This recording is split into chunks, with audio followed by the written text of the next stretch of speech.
Bueno amigos, un día más aquí en Ponte al Día.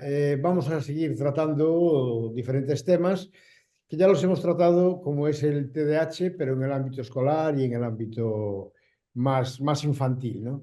Pero también parece ser que hay pues mucha gente o muchas personas mayores que también padecen este trastorno, pero que creo que no es tan fácil, o bueno, ahora nos lo va a explicar aquí nuestro amigo Juan Ramón 10 o 10, ¿cómo es? Porque no tengo aquí Pues mira, vamos a concretarlo un poco más y vamos a decir que es Juan Ramos como apellido y es 10. 10. Sí, Muy bien. correcto. Bueno, pues es psicólogo de Anida y bueno, pues te dedicas un poquito más a detectar o a tratar el TDAH en personas mayores, ¿no?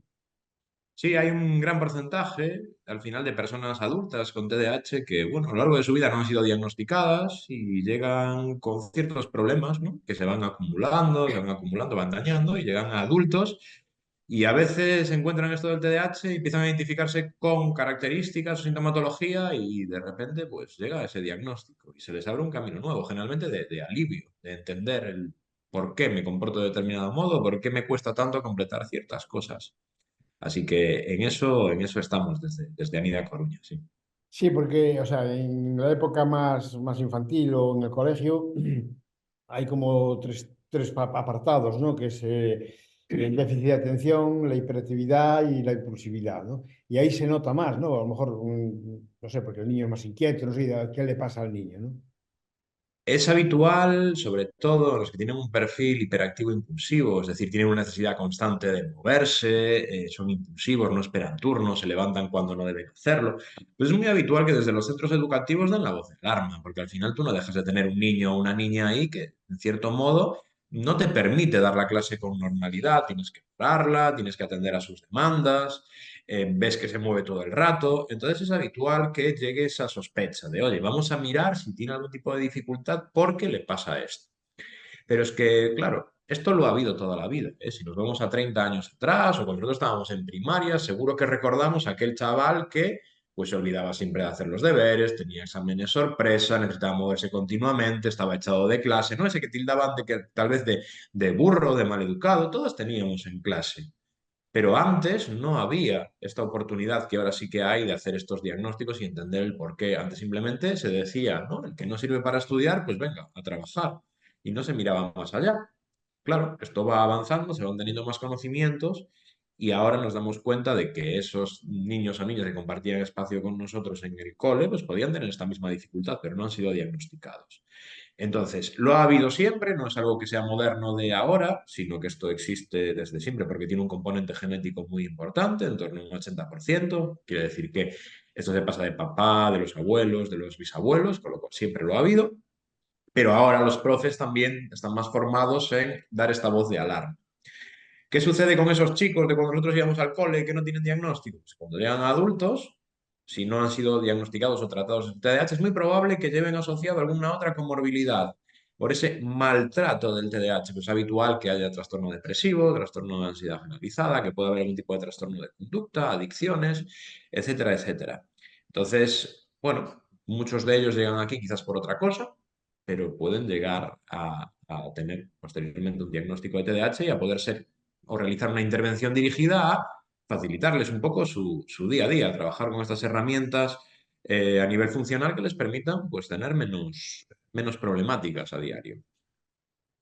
Sí, porque tengo aquí anotado que, bueno, el TDAH en adultos, como tú dices, ¿no? Pues está presente, pero parece ser que está más presente, un porcentaje más alto en mujeres que en hombres.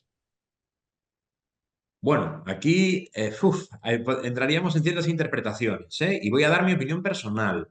Ujú. Quizás sea cierto esto que dices de que más mujeres que hombres, pero yo lo que percibo es que las mujeres en general son más valientes a la hora de afrontar problemas. Los hombres tienden más a justificarlos. Yo siempre he sido así y no he salido tan mal. La diferencia creo que es que quizás muchas veces las mujeres cuando llegan a adultas llegan con episodios de ansiedad y depresión.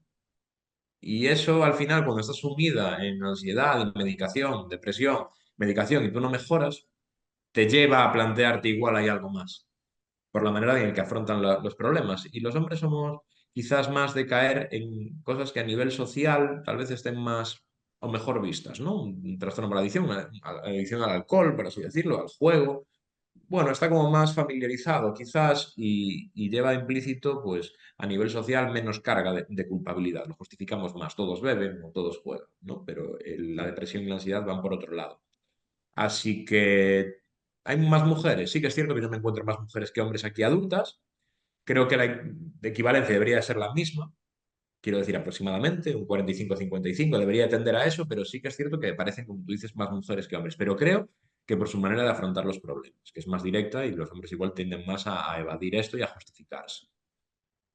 Sí, quizás pues como es un estándar, ¿no? social, de que bueno, pues como yo puedo, o sea, vamos a los bares, bebemos, tal, jugamos a las Ujú. máquinas, pues eso se ve normal, ¿no? O sea, no, ahí no Sí. se ve ningún trastorno, ¿no? En cambio, pues la mujer se detecta más porque, bueno, pues no tiene esos hábitos a lo mejor, ¿no? Ujú. Puede ser algo así a nivel cultural, que parece que está más establecido, más normalizado, ¿no? Y lo justifiquemos de ese.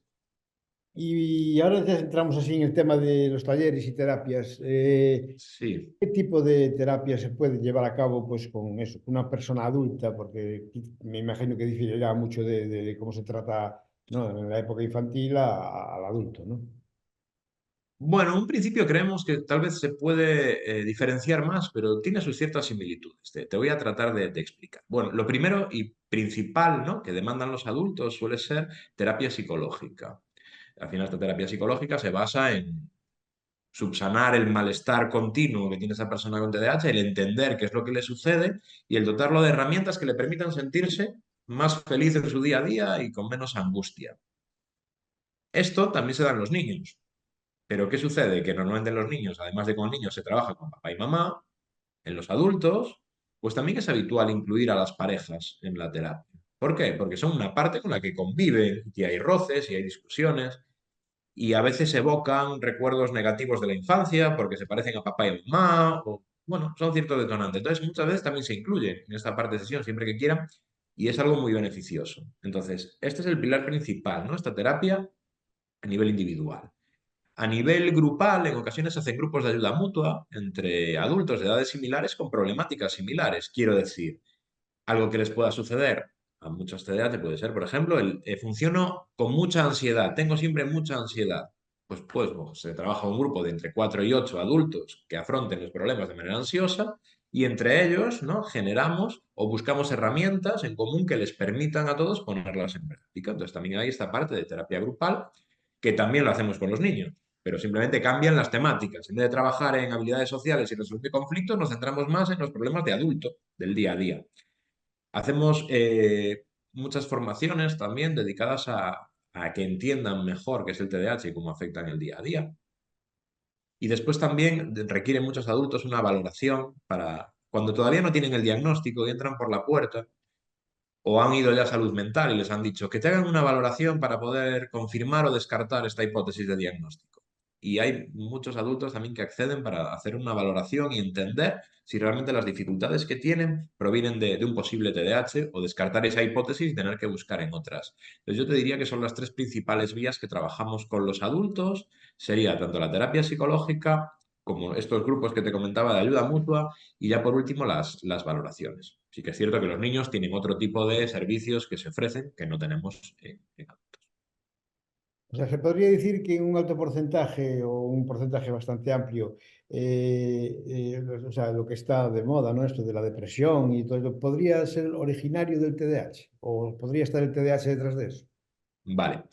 Voy a tratar de describirlo a través de un ejemplo que creo que se va a entender mejor y tal vez veamos las posibilidades que hay, ¿vale? Imagínate, voy a poner un caso de un niño o una niña que no se ha diagnosticado en su momento, ¿vale? Y ese niño crece escuchando etiquetas de eres el payaso de la clase, eres un vago, nunca vas a llegar a nada, eres un desastre, siempre igual. Crece con todo este tipo de comentarios, ¿de acuerdo? Bien, llega un momento en el que este niño, si no se diagnostica y no se trabaja su TDAH, va a acabar interiorizando esas etiquetas. Y aquí nos ponemos entre tres situaciones diferentes. Que yo me crea que soy un vago, que no sirvo para estudiar y que no valgo para nada, y me lo crea y lo adopte como mío. Y como es así, yo puedo caer en una depresión, ¿vale? Me parece una comorbilidad como una depresión, porque no soy lo suficientemente bueno. Puede darse el otro caso, que es, yo quiero hacer lo mismo que los demás y quiero ser igual de bueno que los demás. Así que me voy a esforzar todo lo posible por conseguirlo. Y aquí es que aparecen altos niveles de ansiedad para tratar de llegar a cumplir lo que la gente demanda de ti. Esto mantenido en el tiempo es un trastorno de ansiedad generalizado y aparece esa comorbilidad, una ansiedad. Y por último, pues podemos tener la de que yo soy el malo, que yo soy el burro, que soy el payaso de la clase. Pues ya verás ahora. Y aparecen trastornos de conducta y te dedicas a dinamitar y sabotear todo lo que hay por ahí. Son tres maneras de reaccionar a todas esas etiquetas que nos van poniendo cuando no tenemos bueno, pues ese diagnóstico, esa detección y ese tratamiento especializado, ¿no? Así que claro que hay gente que llega con un diagnóstico previo de ansiedad, pero lo que ha provocado esa ansiedad es el TDAH no tratado. Hay gente que llega con periodos depresivos, que ha llegado a ellos por no tratar ese TDAH, incluso gente que está diagnosticada de trastornos de conducta o trastornos límite de personalidad, incluso, que vienen de un TDAH también no tratado. Es decir, el TDAH está, pero no se ha visto en su día. Y, o sea, en la medida de los, ya de los adultos, claro. Cuando en estos talleres hay mucha participación, o sea, se prestan a, no, a querer participar ahí para salir de ahí, ¿no? Pues llegan muchos entrando por la puerta, ¿no? Con la boca pequeña y con cierto recelo. Y es comprensible, porque al final el acrónimo de ANIDA no deja de ser Asociación de Niños con Déficit de Atención e Hiperactividad. Y tú vas a un sitio que a priori es de niños y vas con recelo. Otra cosa es cuando te das cuenta el componente genético que hay, que un 80% es genético, entonces que no es que solo están los niños, sino que igual papá y mamá también están trabajando porque también tienen ese TDAH. Y cuando van entrando y viendo un poco cuál es el funcionamiento, sí que se prestan. Sobre todo se prestan cuando se dan cuenta que después de un par de sesiones cambian alguna cosilla y todo empieza a funcionar un poquito mejor. Y ahí es donde ves un poco la luz, ¿no? Y ya dices, vale, pues voy a muerte y me fío porque veo que hay cosas de los que me trasladan que sí que funcionan. Y al final se acaban involucrando y a queriendo acceder a cosas a nivel grupal y siguiendo formándose. Y no hay que olvidar que esto es una asociación y como asociación son parte activa y hay que formar parte de junta directiva y hacer cosas y van entrando en esta cosa del asociacionismo, ¿no? Y luchando o tratando de conseguir derechos, ya no solo para sus hijos, sino pues probablemente para sus nietos, porque esto es un factor hereditario importante y empiezan a tener una vida a nivel asociación, ¿no? Pues más activa y con más participación. Así que yo te diría, para resumir mucho, que entran con dudas y a medida que van viendo la situación y van encontrando un poco su camino, se involucran cada vez más. Sí, o sea, en un principio como que les da un poco, digamos, de palo de reconocer, ¿no? Que tienen esa problemática, ¿no? Ya no solo eso, yo algo que siempre digo es que en sesión, ¿no? Yo estoy del lado fácil de la mesa. El lado difícil es el de la persona que viene aquí a hablar de sus vulnerabilidades, de lo que le cuesta, de cómo se siente. Y eso en general no es fácil. Presentarte por primera vez ante un desconocido y hablar de lo que se te da mal, de lo que te cuesta, de lo que te duele. Entonces, ese ser un poco reacio es lógico, en principio, ¿no? Y que gran parte de la terapia depende en que se cree un buen vínculo entre el terapeuta y la persona que tienes enfrente. Así que a medida que esto se va consiguiendo, ya todo va mucho más fácil y no hay que hablar pues esquivando ciertos temas o con doble sentido, sino que se puede abordar la problemática de verdad desde el comienzo y bien. O sea, un trastorno como este que, como decías antes, ¿no? Pues es crónico y bueno, y hereditario aún encima, ¿no? Pero que bueno, que con estos talleres o con estas terapias que tal, se puede mejorar mucho, ¿no? En el día a día. Correcto. Día.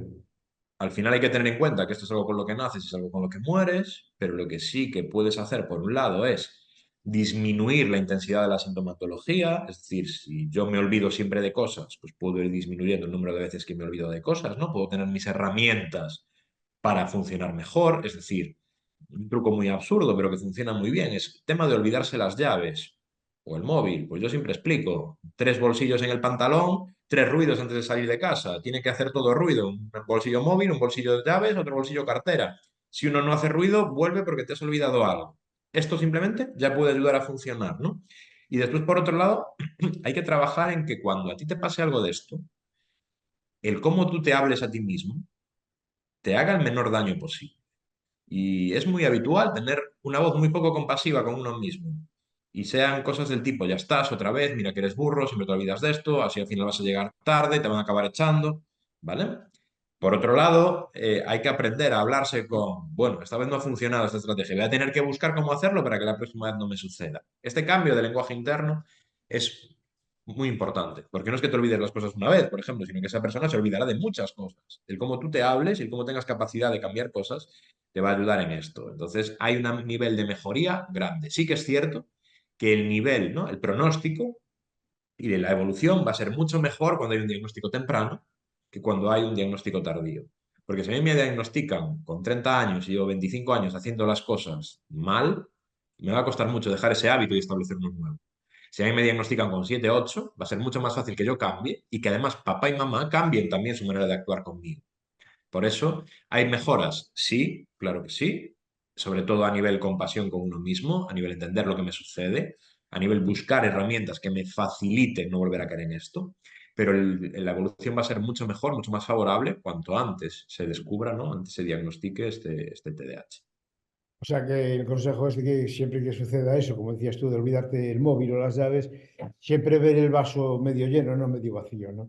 Efectivamente, tratar de culparnos lo menos posible, ¿no? Ya no podemos hacer nada, ya ha pasado y vamos a centrarnos en solucionar el problema, en qué puedo hacer para que no vuelva a suceder. Y esto yo creo que en todos los ámbitos funciona, es decir, no sirve de nada comerse la cabeza con lo mal que he hecho algo, sino que vamos a darle vuelta a la cabeza en qué puedo establecer para que la próxima vez no suceda esto. Anclarse en la solución y no anclarse en la queja y en el problema de qué mierda que me pasó esto. No, ¿qué voy a poder hacer para que esto no suceda a posteriori? Y cambiar el foco es algo que a nivel instantáneo incluso nos va a ayudar a disminuir esa sensación de malestar. Y yo, o sea, yo ahora aquí sentado, si yo padeciese ese trastorno, Sí, cómo yo me podría, o sea, identificarlo yo mismo sin tener conocimiento de nada? ¿Qué me vale. pasa o cómo, no sé, cómo lo podría? Vale, pues mira, al final, claro, esto es mucho más sencillo, ¿no? Verlo en niños, porque tienen menos hábitos construidos, por así decirlo, y se les detecta más sencillo. Entonces, así unas cosas básicas que podemos mirar en adultos, ¿vale? En diferentes ámbitos y diferentes cosas. Somos multitarea. Esto quiere decir, empezamos muchas cosas a la vez y no las solemos terminar, las dejamos empezadas. Puedo estar, imagínate, estoy barriendo en casa, de repente veo algo que está descolocado, me lo cojo, me lo llevo a la habitación, llego a la habitación donde estaba y digo, uy, mira, no puse a airear la cama, abro la cama, pero no la acabo de hacer mientras abro la ventana y me acuerdo que tengo la lavadora a medio y me cambio de tareas, pero al final no acabo nunca ninguna de las que empecé, ¿vale?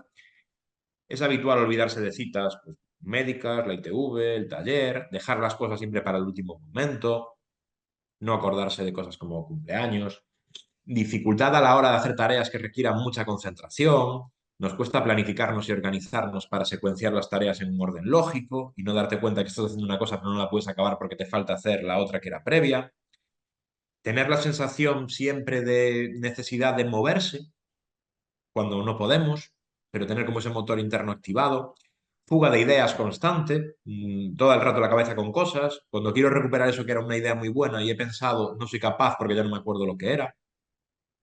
Entraríamos también quizás a nivel emocional, dos puntos, o el de siento las cosas mucho, ¿no? Me enfado, subo mucho hasta arriba y a los 10 minutos ya estoy normal, no me pasa nada, o gente que le cuesta más conectar con sus emociones. Somos muy absorbentes con temas que nos apasionan, incluso con los demás, llegando a causar rechazo. Bueno, pues son una serie de cosas que tal vez, ¿no? Tomadas una por una, nos pueden llegar a parecer normales o que todo el mundo le sucede, pero cuando aparecen todas o casi todas, de manera conjunta y a diario y en varias ocasiones, y eso repercute en un malestar para tu día a día, pues ahí es donde podríamos estar hablando de un trastorno. Entonces, gente que se identifique con esta serie de cosas, el identificarse no quiere decir que tengas un TDAH, sino que hay indicios de que podría haberlo. Ahora la cuestión es valorar cuánto influye en tu día a día, cómo te afecta, cómo te hace sentir esto, o cómo de graves son, ¿no? Cómo de intensas y frecuentes son estas conductas. Pero para tener así una radiografía un poco de adulto, quedémonos con esas. O sea que, bueno, no un consejo, pero sí un comentario, ¿no? Hacia la gente, pues eso, que a lo mejor que padece mucho de este tipo de circunstancias, pues que se dejen ver o que se dejen, ¿no? Pues de alguna manera analizar para Ujú. si es debido a un TDAH o es otra cuestión distinta, ¿no? sobre todo si les está repercutiendo para mal en su vida diaria, en su día a día, en su malestar, en su autoestima, ¿no? Entonces, que sepan que quizás está causado por esto y que, bueno, pues tenemos la suerte, aunque con cosas de tener una salud pública, ¿no? Que nos permita acceder a salud mental, a comentar esto, nuestras dudas y a que puedan valorar si esto existe o no existe, descartar o confirmar esta hipótesis.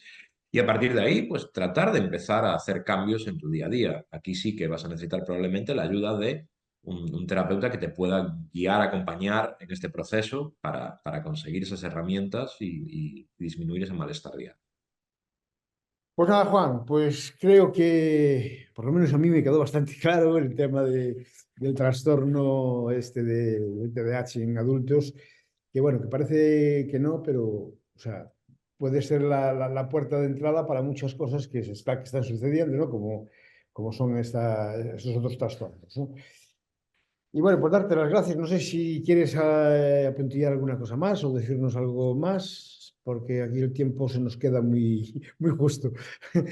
Nada, decirte que agradecerte la presencia aquí, que ha sido un placer y dar visibilidad al final al TDAH y en concreto el TDAH adulto es una de las cosas que tratamos de hacer también desde la asociación, porque al final en niños está muy visible, pero en adultos es un poco ese gran desconocido y al final puede ayudar a cambiar mucho, ¿no? La vida o la forma de sentirse de las personas. Así que agradecer este espacio para poder dar difusión a este trastorno. Bueno, pues nosotros agradecerte a ti tu presencia aquí y esperemos que no sea la primera ni la última, porque bueno, pues este es un tema muy interesante, un tema que yo creo que le interesa a mucha gente, aunque esté, como dices tú, un poquito ahí al lado, pues lo que tratamos es eso, ¿no? De que todo el mundo sepa que, bueno, que a lo mejor una depresión o una situación anómala que tal no es por circunstancias Ujú. particulares, sino que, bueno, pues puede venir dado por esto, ¿no? Y nada más, muchas gracias por tu presencia y un saludo desde aquí. Encantado, un placer. Hasta la próxima.